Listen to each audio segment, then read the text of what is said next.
अनस मल्लिका के घर आ जाता है और उससे कहता है तुम अपनी पूरी जिंदगी अकेली कैसे गुजारोगी। ये सुनकर मल्लिका बहुत ज्यादा दुखी हो जाती है। अनस इस मौके का फायदा उठाता है और मल्लिका से कहता है क्या तुम मुझसे शादी करोगी। ये बात पीछे से कामिल सुन लेता है। उसी वक्त मल्लिका बेहोश होने लगती है तो अनस उसे पीछे से पकड़ लेता है। उसी समय गीती भी आ जाती है और मल्लिका को उठाने की कोशिश करती है। जब मल्लिका को होश नहीं आता तो गीती अनस के साथ मल्लिका को अस्पताल ले जाती है। डॉक्टर मल्लिका को इमरजेंसी रूम में ले जाते हैं। थोड़ी देर बाद मल्लिका के मामा और मामी भी पहुंच जाते हैं। अचानक डॉक्टर कमरे से बाहर निकलता है और गीती वनस से कहता है मल्लिका प्रेग्नेंट है। यह सुनकर गीती के होश उड़ जाते हैं। कामिल कहता है अब तो लोग मल्लिका के कैरेक्टर पर बुरी बातें करेंगे। इस पर अनस अपने अब्बू कामिल और गीती से कहता है इसीलिए मैं मल्लिका से निकाह करने के लिए तैयार हूँ। गीती फौरन मल्लिका के कमरे में जाती है और उससे कहती है तुम प्रेग्नेंट हो और यह बच्चा रजा का है, लेकिन रजा की मौत हो चुकी है इसलिए लोग तुम्हें जीने नहीं देंगे, इसलिए तुम अनस से शादी कर लो। ये सुनकर मल्लिका की आंखों से आंसू आ जाते हैं। पीछे से यह बात अनस भी सुन रहा होता है। वह मल्लिका से कहता है मैं तुम्हारी इज्जत बचाने के लिए तुमसे शादी करने को तैयार हूँ, लेकिन मल्लिका इस पर राजी नहीं होती। गीती के बार बार जोर देने पर मल्लिका अनस से शादी के लिए मान जाती है। उसी वक्त डॉक्टर आता है और कहता है आप घर जा सकती हैं। अनस मल्लिका और गीती को रजा के घर ले जाता है। गीती अनस से कहती है तुम अपने अब्बू अम्मी को लेकर आओ, हम मल्लिका और तुम्हारी शादी की तारीख तय कर देंगे। अनस घर जाकर अपने अब्बू को बताता है कि वह मल्लिका से शादी करना चाहता है, लेकिन उसी वक्त अनस की अम्मी कहती है मैं तुम्हारी शादी मल्लिका से नहीं होने दूंगी। इस पर कामिल अनस को लेकर अपनी बहन गीती के पास जाता है और कहता है हम कल ही मल्लिका और अनस का निकाह करवा देंगे। ये सुनकर अनस बहुत खुश हो जाता है, लेकिन मल्लिका को रजा की याद आती है और उसकी आंखों से आंसू आ जाते हैं। कामिल मल्लिका को चुप करवाता है। एक दिन बाद मल्लिका और अनस की शादी का वक्त आ जाता है। मल्लिका अपनी बेटी हादिया के साथ पार्लर में तैयार हो रही होती है। उसी वक्त अनस मल्लिका और हादिया को लेने आता है और उन्हें शादी हॉल ले जाता है। मौलवी साहब आते हैं और मल्लिका व अनस स्टेज पर बैठते हैं। मौलवी साहब अनस से पूछते हैं क्या आपको मल्लिका के साथ निकाह कबूल है। अनस कहता है जी कबूल है। फिर मौलवी साहब मल्लिका से पूछते हैं क्या आपको अनस के साथ निकाह कबूल है। उस वक्त मल्लिका के जहन में रजा की यादें घूम रही होती हैं, लेकिन वह कहती है जी निकाह कबूल है। गीती मल्लिका को अनस के साथ रुखसत कर देती है। अनस मल्लिका और हादिया को अपने घर ले जाता है। अनस की अम्मी कहती हैं मैं मल्लिका को इस घर में सुकून से नहीं रहने दूंगी। शादी के कुछ अरसे बाद हादिया की तबीयत बहुत ज्यादा खराब हो जाती है। मल्लिका अकेली मेडिकल स्टोर पर हादिया की दवा लेने जाती है। रास्ते में मल्लिका की एक गाड़ी से टक्कर हो जाती है और वह सड़क पर गिर जाती है। जख्मी हालत में वह किसी तरह घर पहुंचती है। सामने अनस गुस्से में खड़ा होता है और पूछता है तुम पूरा दिन घर से बाहर कहाँ थी। मल्लिका कहती है मैं हादिया की दवा लेने गई थी। उसी वक्त अनस की अम्मी कहती हैं मैंने आज मल्लिका को एक लड़के के साथ जाते हुए देखा था। मल्लिका झूठ बोल रही है। यह सुनकर अनस गुस्से में मल्लिका को तलाक दे देता है। मल्लिका हादिया के साथ टूटा हुआ दिल लेकर वापस रजा के घर चली जाती है। उसी दिन मल्लिका अपने आप से वादा करती है कि वह एक बहुत बड़ी राइटर बनेगी। वह अपनी और रजा की जिंदगी पर एक कहानी लिखती है, कैसे वह रजा से पहली बार मिली और फिर उसकी शादी हुई। मल्लिका अपनी कहानी का टाइटल पामाल रखती है। इसके बाद वह अपनी कहानी एक ड्रामा प्रोड्यूसर को देती है और कहती है आप मेरी कहानी पर एक ड्रामा बनाइए। प्रोड्यूसर कहानी पढ़ता है और पामाल नाम से ड्रामा बना देता है। कुछ समय बाद मल्लिका वापस अपने घर आ जाती है। अचानक प्रोड्यूसर का कॉल आता है और वह कहता है मल्लिका जल्दी से हमारे ऑफिस आओ। मल्लिका ऑफिस पहुंचती है तो प्रोड्यूसर कहता है मल्लिका मुबारक हो, तुम्हारी कहानी पर बना ड्रामा सुपरहिट हो गया है, तुम फेमस हो गई हो। ये सुनकर मल्लिका बहुत खुश हो जाती है। प्रोड्यूसर कहता है कल एक शो है जिसमें तुम्हें अवार्ड मिलेगा। मल्लिका घर जाकर अपनी अम्मी को सारी खुशखबरी सुनाती है और कहती है मुझे बेस्ट स्टोरी राइटर का अवार्ड मिलने वाला है। अगले दिन मल्लिका बहुत खुशी से उस शो में पहुंचती है। शो में टॉप ड्रामा स्टोरी राइटर के लिए कई नाम लिए जाते हैं और आखिर में मल्लिका का नाम पुकारा जाता है। मल्लिका स्टेज पर जाती है और अपना अवार्ड हासिल करती है। वह कहती है आज मेरा सपना पूरा हो गया। अगर आप पामाल ड्रामा की आगे की कहानी देखना चाहते हैं तो हमारे चैनल को लाइक, सब्सक्राइब और शेयर जरूर।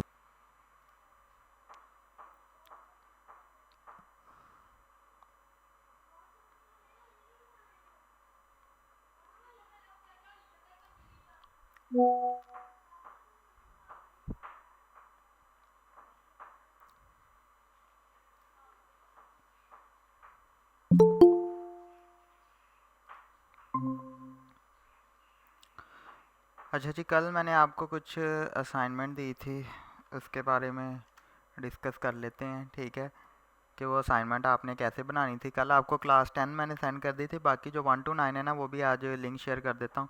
वो सारा डाटा मैंने अपलोड कर दिया था। तो यहाँ पर जाके सबसे पहले देखें मैं क्या करूँगा, 1080 बाई 1080 का एक आर्टबोर्ड जो है ना वो क्रिएट कर लूँगा। ठीक है, और उसके बाद अपने उस डिज़ाइन को भी मैं क्या करूँगा, यहाँ से ले आऊँगा जो मैंने यहाँ पर बनाना है। ठीक है, ये मैंने डिज़ाइन ले लिया और यहाँ से मैं ऐसे कुछ इस तरह से जो है ना वो बनाना चाहता हूँ, लाइक दिस। ठीक है, और अभी मैंने इसके साइज़ को भी देखें बड़ा कर लिया।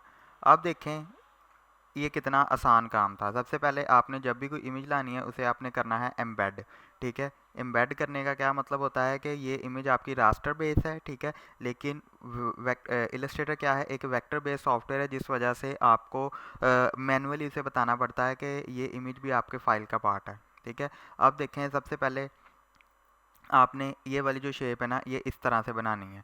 अब यहाँ पर जाएंगे और यहाँ से जाके आप एलिप्स टूल लेंगे और एलिप्स को आप बनाएंगे शिफ्ट और ऑल्ट दोनों कीज़ को प्रेस करके कुछ इस तरह से, ठीक है। और अभी के लिए मैं आई ड्रॉपर के साथ इसका कलर यहाँ से ये वाला जो है ना वो पिक कर लेता हूँ, ठीक है जी।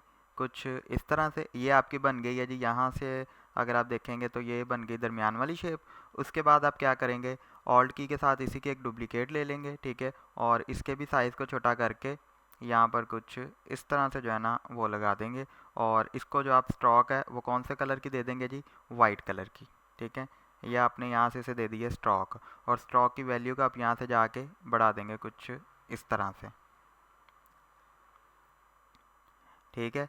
उसके बाद नेक्स्ट आपके पास क्या आता है, इसे आपने एलिप्स की एक डुप्लीकेट ले लेनी है और इसे आपने यहाँ पर जाके साइज़ में थोड़ा सा बड़ा करके इसकी जो प्लेसमेंट है वो आपने यहाँ पर रख देनी है कुछ इस तरह से, ठीक है। और देन आपने क्या करना है, ऑल्ट की के साथ इसी की एक डुप्लीकेट ले लेनी है और यहाँ पर आपने इसे भी प्लेस कर देना है, ठीक है, कुछ इस तरह से,